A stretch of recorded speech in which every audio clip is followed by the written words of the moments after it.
¿Cómo están? Bienvenidos a Última Mirada. Es ya un fenómeno, no solamente en Chile, en varios países es un fenómeno, y aquí, particularmente en la capital del país, hay una situación que tiene que ver con la instalación de mucha gente en carpas en los parques públicos.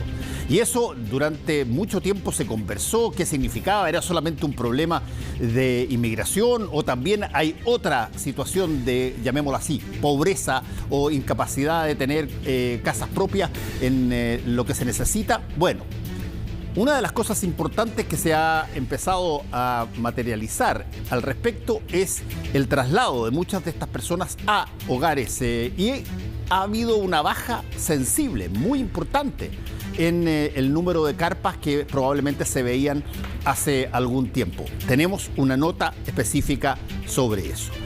En materia internacional, vamos a ir una vez más a lo que está pasando con el clima, esta vez en el hemisferio norte. Estados Unidos está pasando una de las temporadas más frías, no solamente frías, tormentas de nieve, vientos huracanados, una situación tremendamente dura en materia climática. Tenemos una nota al respecto. Y en nuestra entrevista principal vamos a conversar con alguien que lleva mucho tiempo fuera del país, pero que sin embargo se mantiene muy conectado, entre otras cosas a través del podcast de La Cosa Nostra, donde yo también participo. Pero está acá Alberto Mayol, quien no solamente es una persona que, bueno, conoce de memoria a las personas que nos están gobernando, sino que además él escribió sobre esos movimientos estudiantiles, participó de aquello, fue candidato presidencial por parte del Frente Amplio y está acá en Chile de paso. Gracias por estar con nosotros, Alberto. ¿Qué tal, Fernando? ¿Cómo estás? Un gusto saludarte. Bien, ¿cómo se ve el país cuando tú vuelves después de un año que estás fuera o algo más? Y que de pronto, con todo lo que tú estás conectado, por cierto, y además estamos juntos en un podcast que hacemos todos los martes, pero ¿cómo se vuelve cuando tú vuelves? Y ¿qué es lo que primero te llama la atención? A ver, yo creo que lo primero es entender que las particularidades de Chile existiendo no son tantas. O sea, hay una situación de desorden, de desacople a nivel global. Y eso hay poca conciencia acá de que el fenómeno es más grande y que por tanto hay que tomar medidas relevantes, porque eso no te exime de responsabilidad, al contrario, aumenta la preocupación porque hace más difícil un posible arreglo. O sea, hoy día en Europa el nivel de caos, surgimiento de sospecha, o sea, hay todos sectores políticos en Europa que están diciendo, bueno, oye, ¿y si Alemania no está con Occidente? O sea, cosas así, que tú dices, pero a ver, ¿cómo? Alemania prácticamente financia a la Unión Europea, ¿cómo no va a estar con la Unión Europea? Es que tenemos la duda, ¿ya? Porque no, que es demasiado con China, demasiado. Alemania depende efectivamente mucho de China, de Rusia. Aparentemente Estados Unidos atacó el gasoducto y para que Alemania tuviera que reaccionar políticamente, pero no estaba reaccionando. O sea, hay un mundo allí que está muy complicado y donde uno entra a Chile y ve que está igual de complicado, quizás en la interna todavía sin capacidad de una respuesta política, y uno siente que efectivamente pasan pocas cosas como la que describías, como por ejemplo lograr revertir el problema de las carpas en las calles, que es un problema en Francia, en muchas partes del mundo muy intenso, pero que no vemos todos los días soluciones, vemos más bien problemas. E incluso cuando vemos soluciones vemos que duran poco y aparecen más grandes problemas. Entonces creo que en ese sentido veo cosas parecidas en términos. Y una cosa que me llama mucho la atención es los sectores conservadores. Los sectores conservadores, por definición, tratan de no ser disruptivos, porque la disrupción genera cambios. Claro. Y tú tienes hoy día, esto está pasando en España, y está pasando en Chile, y está pasando en muchos países, en Estados Unidos, que los sectores conservadores están súper disruptivos. Y por alguna razón se imaginan que eso va a generar conservación de las cosas que existen. Y lo que va a generar son transformaciones más grandes. Entonces tú ves altisonantes, completamente orientados a tratar de dar una política de espectáculo y de hacer la siguiente jugada llamativa. Es extraño, los conservadores normalmente son los que tú dices, mueves por casualidad el vaso y te dicen, ¿para qué moviste el vaso si estaba súper bien? Y resulta que te están diciendo todo el rato, no, movámoslo todo, pero para que se quede tal cual es. Y tú dices, pero esto no tiene sentido. Entonces, hay un mundo ahí que políticamente no está funcionando en general, y en Chile en particular creo que en esa senda vamos mal. Ya tuvimos un fracaso, un proceso constituyente. El siguiente proceso, no sé qué tanto legitimidad mucha no va a tener. Podría implicar una aprobación blanda, así como, bueno, demos por cerrado el asunto, pero no va a ser una fuente de legitimidad para el sistema, que era la idea de un proceso constituyente. Entonces, estamos con muchos problemas, y esa impresión uno la siente en un cierto ambiente crispado en general. Ahora, Alberto, tú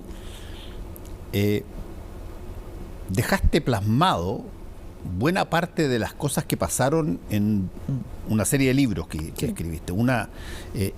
La lógica del malestar. Sí. Fui la primera persona que probablemente lo puso con ese término, esta lógica del malestar. Ahora, tú sabes tan bien como yo y como las personas que nos están mirando que cuando uno es testigo presencial de algo, no necesariamente se da cuenta de las cosas que están cambiando. Es mucho más fácil verlo en los libros de historia, donde te explican, oye, mira, estas cosas pasaron en esa época y justo hubo este hito que hizo cambiar la historia en tal o cual sentido. Pero cuando tú estás viviendo eso, probablemente sientes que no sabes para dónde termina, para dónde va.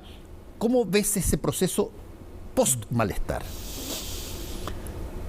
Yo lo que veo es que, a ver, primero entender mínimamente qué es el malestar, porque lo que suele ocurrir es que el sistema político asume que el malestar es que hay gente que está desaprobando algo, y que es sobre todo una especie de rabia.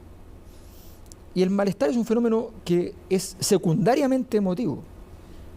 En principio es un fenómeno cognitivo, o sea, la ciudadanía no es que sienta, está convencida de que es una sociedad que no está otorgando los principios básicos de legitimidad.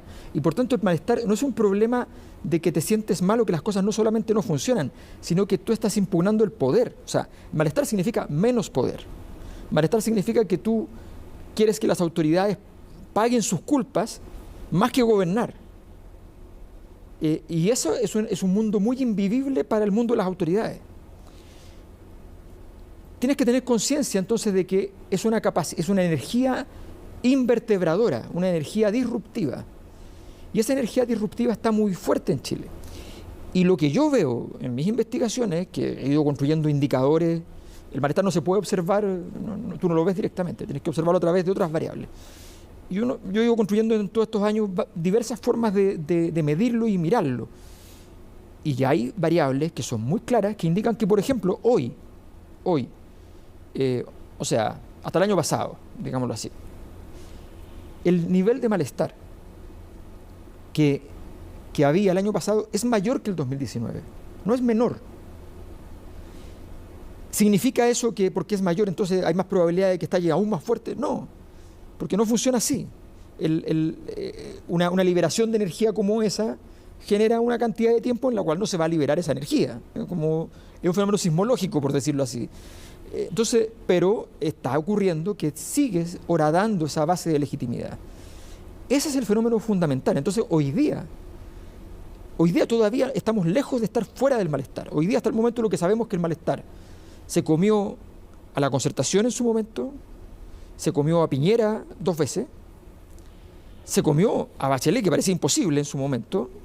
Luego Bachelet ha recuperado valores, pero no sabemos si tiene un valor para poder gobernar, no lo sabemos.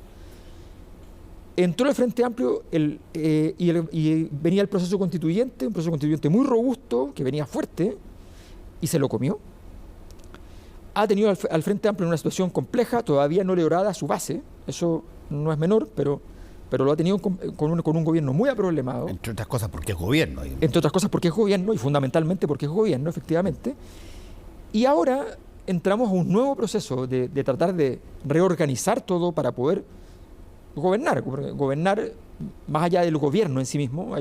Las sociedades se gobiernan a través de las élites políticas.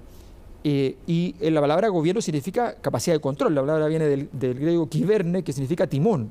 O sea, es lograr mantener el control de la trayectoria hacia dónde vas.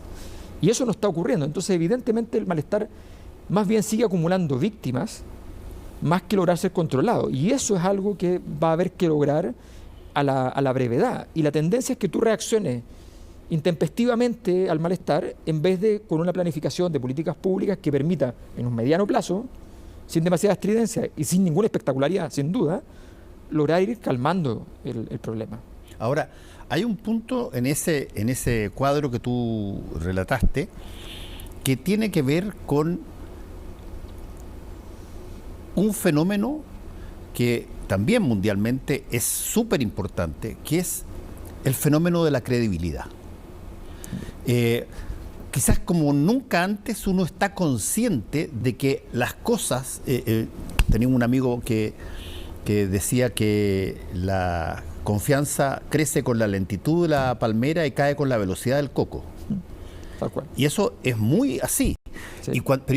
Y cuando tú tienes toda una situación armada sobre la base de situaciones a las cuales tú les das legitimidad y les das credibilidad, y por lo tanto las instituciones pueden funcionar y tú respetas que te pongan una luz roja y tú paras, y tú aceptas que determinadas cosas son punitivas y que eventualmente tienes que pagar por ellas.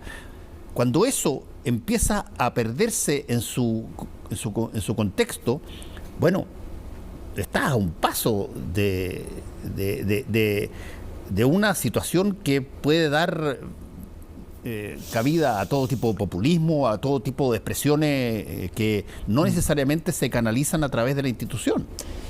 Sí, tal cual. Acabas de dar un relato que es muy importante para la sociología, porque la estructura de la sociedad es fundamentalmente normativa. Y cuando uno dice normativa no dice las leyes. Las leyes son la última capa de lo normativo. La capa más visible, porque te pueden sancionar, te pueden llevar a un tribunal, porque te pueden meter preso, pero esa capa hacia abajo está lleno de estructuras normativas. Cuando tú, por ejemplo, construyes una institución, tienes una base normativa. Una institución puede ser que todos los días tú desayunes lo mismo.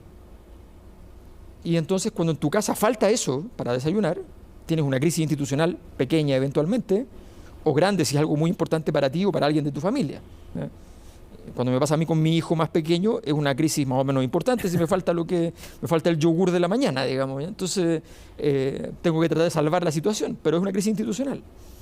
Cuando se te acaba el gas del calefón, es una crisis institucional, porque algo no funcionó para que no estuviera el gas. Todo el sistema de la sociedad funciona a partir de esa estructura normativa. Entonces tú dices muy bien, cuando queda en suspenso esa crisis, esa estructura normativa básica, cuando yo no puedo confiar en mi alrededor, en que todos van a cumplir las normas más básicas, cuando yo tengo que sobrepintar cualquier cosa en la calle para que la gente pare, ¿ya? Cuando tengo que marcar las señales, todo lo que quiero que ocurra con estridencia, entonces la estructura normativa no está funcionando sola. Y eso efectivamente es muy problemático porque aumenta los niveles de irritación de la sociedad. Los motores requieren aceite. El aceite no vale muy caro, pero si no hay aceite, te sale carísimo. Y tienes que traer un motor nuevo, porque quemaste el motor. El 2019 fue la señal de que habíamos quemado el motor. Y se pensó que era fiebre y que se iba a quitar. Y entonces finalmente llegó un momento y dijeron, no, parece que vamos a tener que cambiar el motor. Vino el cambio constitucional. Pero no se tomó ese cambio constitucional por lado y lado, con la seriedad que requería para un cambio de motor. Entonces, la convención misma, digamos. Me refiero a la convención, pero también me refiero antes de la convención. O sea, cuando pocas semanas después de que todos firman el acuerdo, gente que firmó el acuerdo dice, ok, nosotros como sector vamos a ir por el rechazo. Pero ¿cómo? Si firmaste un acuerdo que dice que vas a cambiar la Constitución y tú dices que vas a ir por el rechazo antes de que esté redactada la nueva Constitución sin saber si te gusta o no te gusta. O sea, ese giro es incomprensible. Entonces, y como estamos en un mundo donde nada funciona muy bien, a nadie le extrañó, fue como, bueno, fíjate que van por el rechazo. Nadie dijo, oye, pero ustedes firmaron formalmente sus partidos políticos hace un par de semanas, eso no se vio en el partido, la persona que lo firmó por su cuenta, ¿qué pasó? No, se fueron por el rechazo y de repente ya casi toda la derecha se fue por el rechazo, ¿ya? O estaban divididos por la mitad, pero algunos líderes sí, otros... Incomprensible, era incomprensible. Y después, en la convención, los errores fundamentalmente vienen por izquierda. Y se desaprovecha una oportunidad histórica de gran magnitud, que era un momento fundante de un orden, además, no solamente a partir de un proceso que era valioso históricamente, que era la posibilidad como de lo que se llama la autonomía. Nos podemos dar nosotros mismos la regla. El surgimiento de la democracia moderna está basado en ese principio. El principio fundamental, lo más difícil, es que la fundamentación de nuestro poder no reside en un Dios que nos da el poder, no reside en un ente externo que nos da el poder, reside en nosotros mismos y en los procedimientos que nos damos y en la calidad de las normas que nos damos. Eso es la maravilla de la modernidad, del desarrollo occidental, que ese es el gran logro para construir las democracias. Y cuando tú llegas a una asamblea constituyente es el momento de cristalización. Tú dices, aquí nos vamos a poder dar las normas nosotros, efectivamente, sin una arquitectura previa. Es un gran momento. Y ese momento se desaprovechó con todo lo que implica, con la frustración que indica, que produce, y esa frustración yo creo que es un muy mal presagio para nuestro proceso. Nuestro proceso lleva 10 años de crisis, y más o menos tenemos garantizado por lo menos 5 o un poquito más quizás años de todavía dificultades. A ver, de todo lo que tú has registrado y has escrito en torno a esta lógica del malestar, del estallido, desde los comienzos del levantamiento escolar al universitario, la irrupción del Frente Amplio, la llegada al gobierno en un lapso de 10 años, ¿qué elementos ves tú en la institucionalidad nacional que después del fracaso de la convención, hoy día, pongámoslo así, son como los pilares sobre los que hay que construir la casa? Son básicamente las cosas incuestionables, que ya no las puedes poner en duda. Yo creo que está claro que es un fenómeno mundial la búsqueda de que los beneficios que el mundo está siendo capaz de producir tienen que traducirse en calidad de vida. Esto es un problema mundial, dentro de los países y a nivel global. Hay un problema que, por ejemplo, en Europa está súper estudiado, que es el problema de los 3.400. ¿Qué es eso? Hay 1.400 más o menos millones de personas que en China, fundamentalmente, tienen que ascender socialmente para participar de los beneficios del mundo y de una superpotencia como su país. Hay alrededor de 1.400 millones de personas en África que tienen que participar de los beneficios del mundo y que van a exigirlo, sin duda. Y hay otros 1.400 millones de personas en el resto de Asia, no China, ¿ya?, que quieren participar de los beneficios del mundo. Y ese problema es bastante grande y es bastante difícil de resolver. ¿Por beneficios te refieres a qué? A salir de la línea de la pobreza, gran parte de ello, la línea de la pobreza internacional, no es la línea de pobreza que tenemos en Chile. Estamos hablando de 1 o 2 dólares diarios, ¿ya? Estamos hablando de niveles de pobreza con falta de acceso al agua, con problemas muy severos. Las posibilidades de intervención sobre eso, de manera, la falta de alimento, las grandes sequías en muchos lugares que ya están afectando fuertemente, todos estos problemas climáticos que nosotros lo estamos viendo ahora en Estados Unidos y hacen noticia, pero está lleno de problemas climáticos que están aconteciendo en lugares bastante menos interesantes desde el punto de vista de la conciencia política mundial, y resulta que esos problemas, esos lugares van a exigir ser parte de la riqueza. Cuando tú dices, esta semana de nuevo Elon Musk pasó a tener 200.000 millones de dólares, que es el tamaño, no del presupuesto de un país, del PIB de un país, de muchos países que son mucho más pequeños que esa riqueza, y es 3 veces el presupuesto de Chile.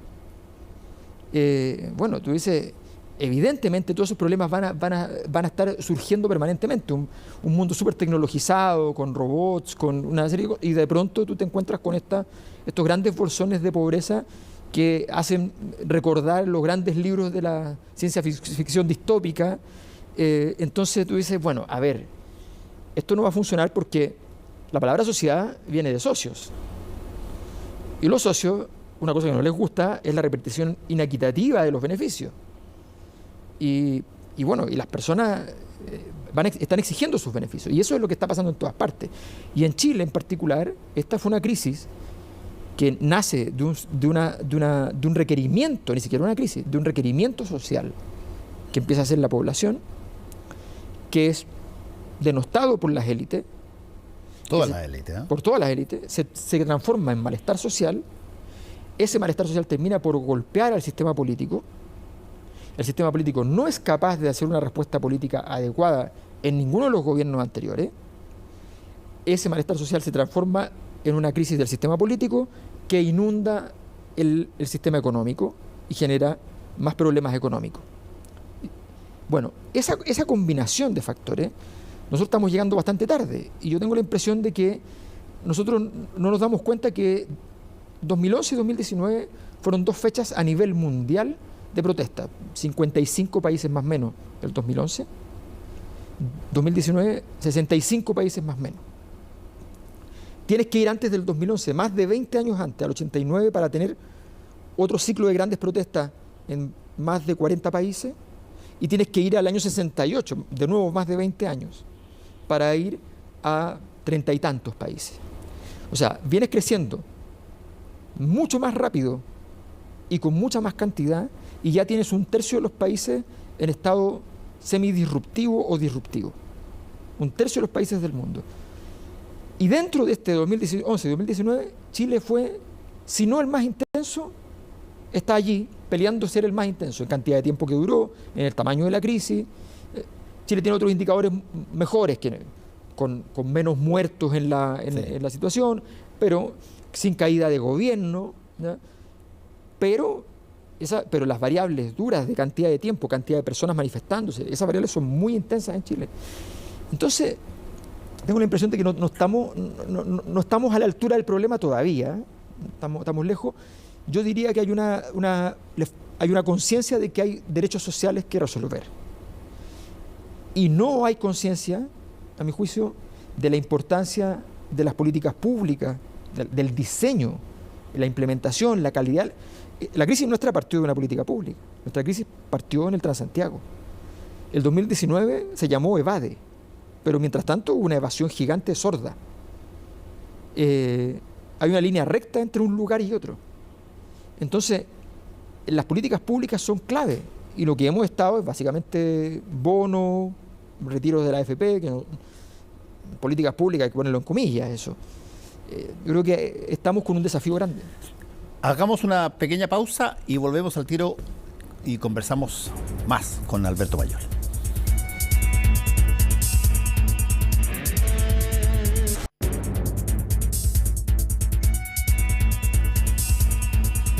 Continuamos con nuestra conversación con Alberto Mayol. Alberto, tú llevas bastante tiempo fuera del país, en España, sí, particularmente. Y has dicho ya varias veces que los fenómenos que muchas veces nosotros observamos son fenómenos mundiales. Ahora, ¿la forma de abordarlos también son parecidos? ¿O hay recetas más efectivas que eventualmente pueden hacer cambiar las cosas para mejor en algún lugar u otro?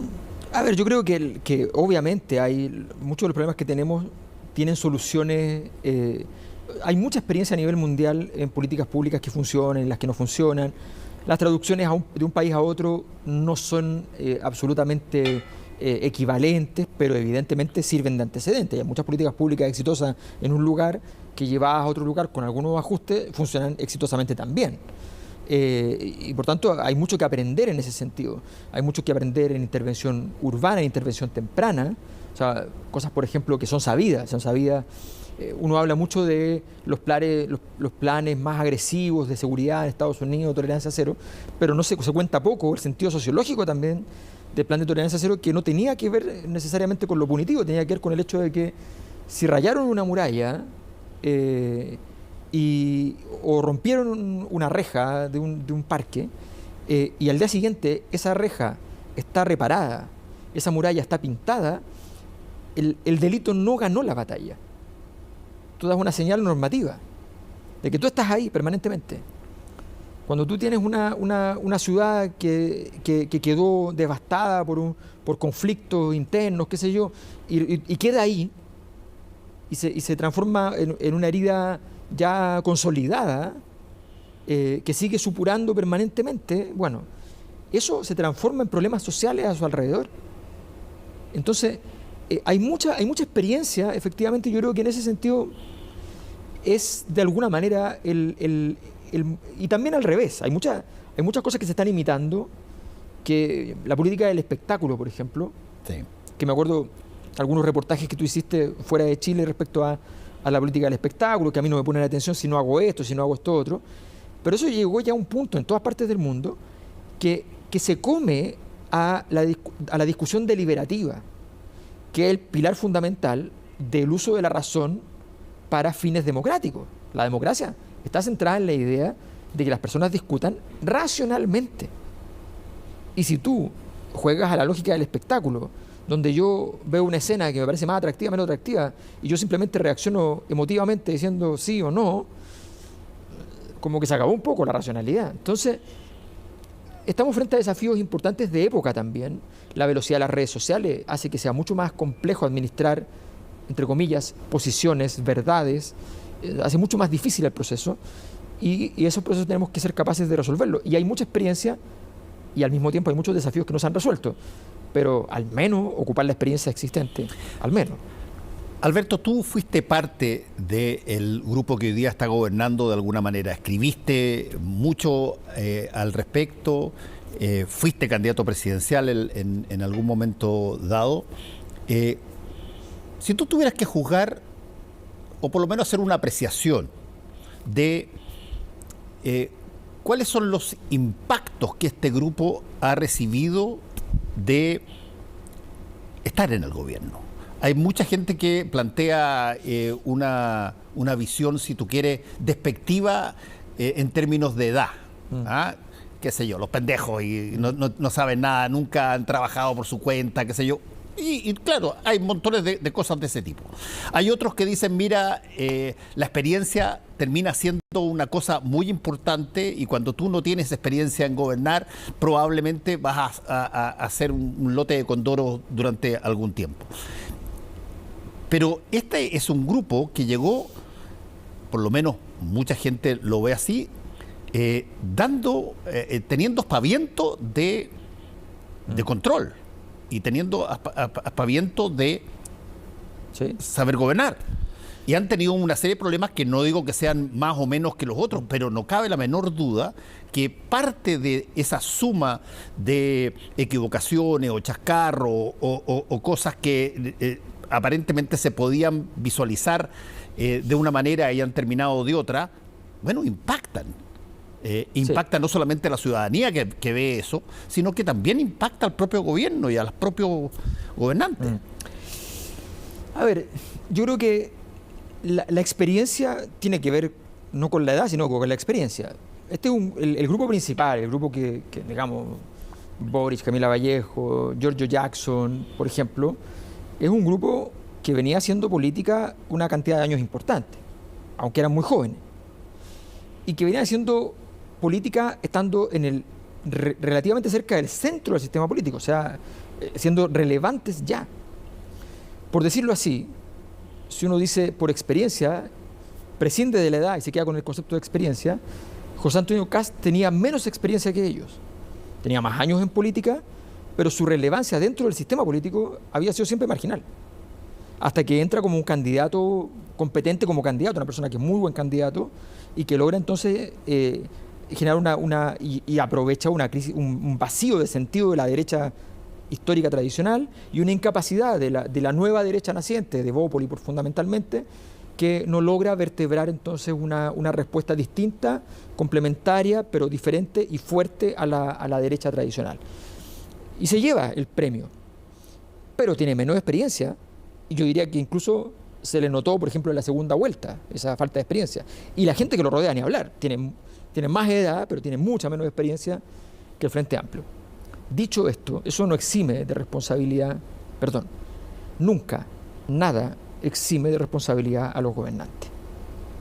No hay ninguna razón por la cual tú puedas tener que tolerar como ciudadano, soportar actos de incompetencia, ni hablar pérdidas de probidad.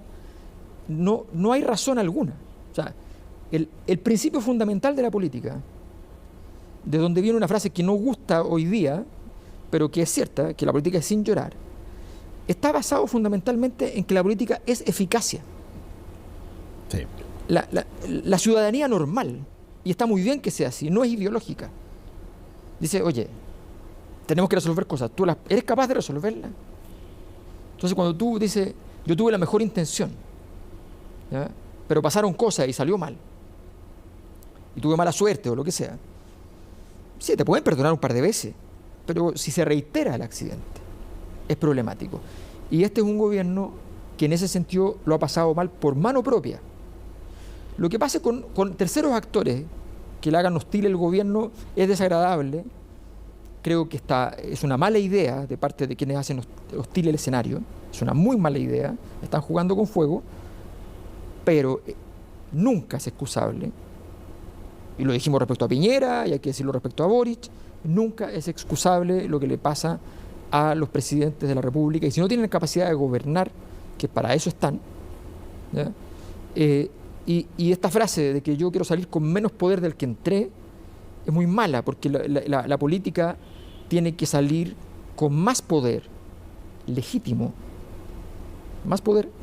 del que entró. Por poder tú te refieres, por ejemplo, a ver si es que te entiendo bien, la credibilidad en ti como gobernante te da poder. Por supuesto. Te da no solamente poder para determinadas cosas, sino que además te da una imagen de respeto. Y por lo tanto, con esas condiciones, tú puedes hacer un montón de cosas y, aunque no se entiendan demasiado, te van a dar, de alguna manera, la primera oportunidad. Porque hay un voto de confianza. Porque hay un voto de confianza. Exacto. A eso te estás refiriendo. A eso me estoy refiriendo, porque significa que lograste ponerle a tu motor más velocidad, más energía, con la cantidad suficiente de aceite para que no se queme. Es tan simple como eso.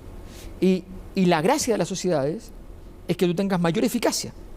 Y la eficacia se hace con poder. Entonces, este juego que empezamos a jugar hace varios años, de que la política no tiene que significar gastos de plata. O sea, los países más democráticos del mundo gastan un montón de plata en política. Vayan a ver cuántos, o sea, tienen el Congreso Nacional, pero tienen asambleas iguales al Congreso en tamaño o parecidas en tamaño al Congreso a nivel regional, y tienen asambleas a nivel comunal. Imagínense que todas las comunas de Chile tengan una asamblea de 100 personas. Todos dirían, pero qué locura, qué gasto. Bueno, esos países normalmente tienen mejores políticas públicas, normalmente tienen mucha mayor capacidad de texturizar sus propuestas con las propuestas que vienen de la ciudadanía. O sea, es que esta cosa de imaginarse que sociedades complejas son como tribus, eso es fundamentalmente, cuando uno habla de las miradas populistas o de los protofascismos, habla fundamentalmente de gente que llega y te dice, mire, esto no es complejo, esto es así. Y te describen una cosa medio parecida a un cuerpo humano, así como hay una cabeza que piensa y otra cosa que... Y tú dices, esto tiene que funcionar así. A la violencia, entonces más violencia para que se acabe la violencia. Bueno, no funciona así. La sanción es importante, no cabe ninguna duda. Pero la sanción tiene que tener un efecto reparador en la sociedad, tiene que tener un efecto ejemplarizador en la sociedad, pero no funciona nada la sanción si, por ejemplo, gobierno tras gobierno, tras gobierno, tras gobierno, no eres capaz de resolver los problemas de vulneración de los derechos de la infancia. Porque ahí estás produciendo personas que van a estar en una posición completamente disruptiva respecto a la sociedad en el futuro, y normativamente no hay ninguna posibilidad que hagan caso a las normas. Salvo una intervención de gran tamaño, de gran calidad, de gran costo, cuando ya tienen 7, 8 años, cuando ya es muy tarde. Ahora, en ese sentido, lo que estamos viendo, tú has hablado varias veces de que los gobiernos tienen que ser eficaces. Y por eficacia, como lo entendemos todos, digamos, en cualquier tipo de cosa, es que aquello que te propusiste hacer, efectivamente lo hagas. Por supuesto. Nosotros vivimos en un mundo donde la política está constituida en un porcentaje nada despreciable de palabras. Muchas veces esas palabras no pasan de ser algo que se dice, cuando lo que probablemente la gran mayoría de la gente está buscando es aquello que se hace. ¿Cómo es esa relación entre la expectativa que se genera, pues siempre se ha hablado, la expectativa que se genera sobre... tú creas las expectativas con palabras, creas las expectativas con tu propia historia, creas las expectativas con lo que tú te propones, pero si es que eso no se cristaliza en algo concreto, por supuesto, bueno, estás con un boomerang.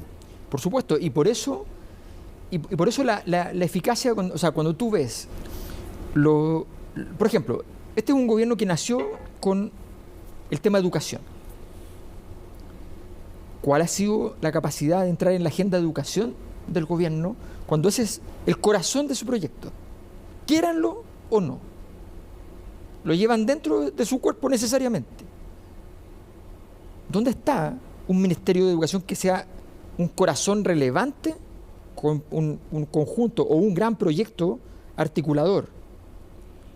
Tú dices que no se ve eso. No. O sea, tú ves los proyectos del ministerio, yo sigo y voy viendo, y entonces un proyecto de 15 millones de dólares para esto, y tú dices, pero esos no son los montos de un proyecto de intervención educacional relevante. ¿Dónde está eso? ¿Dónde está? ¿Y qué se va a hacer? ¿Dónde está el proyecto? A ver, pongo un ejemplo. Alguien ha mencionado que llegaron como 3.000 millones de dólares, una reforma tributaria completa, extra, de una medida que tomó una persona que yo tengo unas diferencias políticas importantes, que es Eduardo Vitrán, ¿ya? Cuando, estando en Corfo, establece un conjunto de negociaciones para el tema salares y litio, y establece que dado ciertos precios el Estado entonces recibiría tantos beneficios, y llegaron 3.000 millones de dólares por esa decisión, por esa negociación. Algunos a las regiones con libre disposición para los gobiernos. Eso es eficacia, ¿no? Acaba de ser nombrado en Codelco, sí, me parece muy bien. Me parece muy bien, pero a ver, o sea, se ha hablado de que el superávit, hay 3.000 millones de dólares ahí que vienen de eso.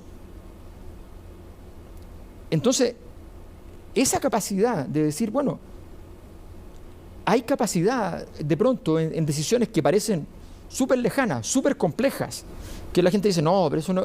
Oye, perdón, ¿cuántos beneficios sociales se van a poder hacer con esa plata de la cual la gente ni sabe de dónde viene? Entonces, esa es la capacidad que tiene que tener la política. Que nadie quiere entender, no le interesa a nadie entender de dónde vienen sus beneficios como sociedad, por complejo que sea, dice, bueno, pero estaba todo bien, fantástico. Todos quieren entender naturalmente sus problemas. Cuando aparecen los problemas, tú dices, yo quiero entender de dónde viene este problema. Si no eres capaz de explicar cómo piensas resolver los problemas y de dónde vienen estos problemas y cuál es el diagnóstico de ese problema y cómo estratégicamente lo vas a enfrentar, y no eres capaz de dejar claro que los beneficios que se han logrado porque se hicieron cosas en algún momento que estuvieron bien, tienes un problema de gobierno, evidentemente. A ver, última pregunta, sí. Alberto. Tú fuiste candidato presidencial, por lo tanto tienes, llamémoslo así, vocación ejecutiva. ¿Qué es aquello que a tu consideración, conociendo muy bien a las personas que hoy día están gobernando, debiera ser abordado con más o menos esa lógica que tú estás diciendo de empalmar entre lo que se hace con lo que la gente necesita y pide, que no se está haciendo? Yo soy un convencido en que la clave de las respuestas políticas está en el diseño. O sea, ser capaz de diseñar que, primero, tener un diagnóstico muy claro, tener claro cuáles son, dentro de los problemas que diagnosticaste, aquellos elementos que unen esos problemas, para intervenir en aquellos elementos que los unen, porque si no te desagregas y gastas mucho por todas partes desagregadamente. Es un error clásico de la visión tecnocrática que se instaló en muchas partes del mundo desde la mirada de los economistas del libre mercado más radical, que es como a cada problema una solución, a cada problema una solución. Hay muchos problemas que son concurrentes a una misma base. Sí.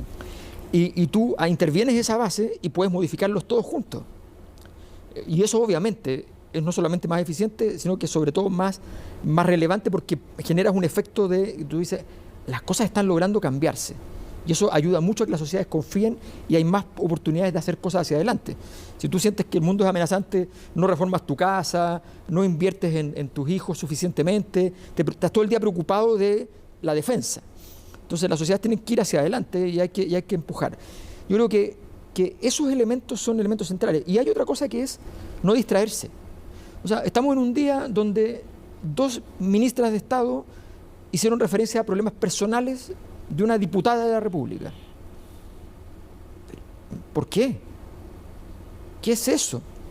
¿Por qué estamos hablando de eso en un momento donde además el presidente ha logrado subir, donde el país está encontrando un buen camino, donde vienen un par de noticias buenas juntas, que no pasaba mucho, y de repente tú te distraes, mientras además hay personas que miran esto y dicen, pero perdón, mujeres a los cuales dicen, oye, perdón, pero a mí casi me mata mi marido anoche. ¿Qué dice la ministra de mi caso si estamos hablando de casos? No está bien, no nos podemos acostumbrar a que estén bien esos errores. Y yo creo que en ese sentido el sentido justamente del gobierno, de administrar un poder ejecutivo, que se llama ejecutivo justamente porque tienes que hacer cosas que tengan relevancia y que signifiquen transformaciones reales, que ejecuten. Bueno, eso es algo que va a ser fundamental, y yo creo que, espero que con esto de que se está hablando de cambio de gabinete o ajuste de gabinete, más allá de las discusiones entre partidos, coaliciones, qué sé yo, todo el lío ese cambio de gabinete, Alberto, para terminar, si se produce, porque se ha cacareado tanto anticipadamente, que me imagino que se va a producir, ¿qué característica principal tiene respecto de todo lo que ha habido anteriormente o debiera tener? A ver, es que yo tengo la impresión, yo en términos generales, creo que cambio de gabinete me parece medio inimaginable, la verdad. Creo que más bien un ajuste podría ser. O sea, evidentemente en relaciones exteriores está difícil no hacer un cambio de ministerio. Tengo la mejor impresión de la ministra, pero la crisis que pasó es una crisis que son heridas que ha quemado ese fusible. Y los gobiernos no les sirven los fusibles quemados. Entonces creo que probablemente por ahí hay ciertas cosas que se pueden hacer. Creo que el gabinete político, desde los cambios que se hicieron, dentro de todo le ha dado parsimonia y cierto orden, cierta estructura al gobierno. Yo no tocaría eso, no lo tocaría. Las tesis de que van a sacar al ministro Jackson, yo creo que no sería razonable. O sea, creo que hay un equilibrio en general histórico-político que le sirve al presidente. Tengo la impresión de que en general hay un escenario donde el gobierno más bien tiene que administrar algo que es cierto, que el poder real y la capacidad de organizar el gobierno que ha tenido los partidos que no son del Frente Amplio o de Apruebo Dignidad ha sido muy importante. Y eso merece eventualmente alguna clase de premio. Estás hablando de socialistas, PPD. Exacto. O sea, es normal que esos partidos digan, oye, bueno, ¿quién ordenó esto? En el momento la UDI le cobró a Sebastián Piñera cuando dijo, bueno, nosotros le vinimos a salvar el gobierno, el primer gobierno, y bueno, aquí necesitamos que esto se note. Piñera hizo lo que hace normalmente, que les dio el premio primero y después tiró los cómplices pasivos y les armó la crisis. Pero así le fue a Piñera normalmente con sus gobiernos, porque les gustaba el fuego, ser parte del fuego amigo. Entonces, hay que ordenar un poco eso, es cierto, pero no hay que exagerar. O sea, no hay que... Por hacer eso, no es el momento de generar una gran transformación. Además, no entiendo las fechas, ¿no? O sea, viene el 11 de marzo, que es el aniversario del gobierno, viene antes el Día de la Mujer, después de eso ya vienen las elecciones para las constituyentes. Entonces, como que no entiendo muy bien el sentido temporal, me cuesta. Bueno, tendremos que ver qué es lo que ocurre, Si acaso pero es porque lo que es novedoso es que se haya voceado, haya habido un altoparlante que anuncia algo que, para serte franco, en esta época no estaba fuera de los casos puntuales, no estaba de alguna manera calendarizado. Porque viene subiendo, además, entonces tú dices, bueno, un ajuste, yo creo que, pero no sé, si próximamente vemos que hay una entrevista de don Francisco, quizás sabemos que viene ahí un cambio. Alberto, te quiero agradecer por haber estado conversando con nosotros hoy día. Hacemos una pequeña pausa y ya volvemos.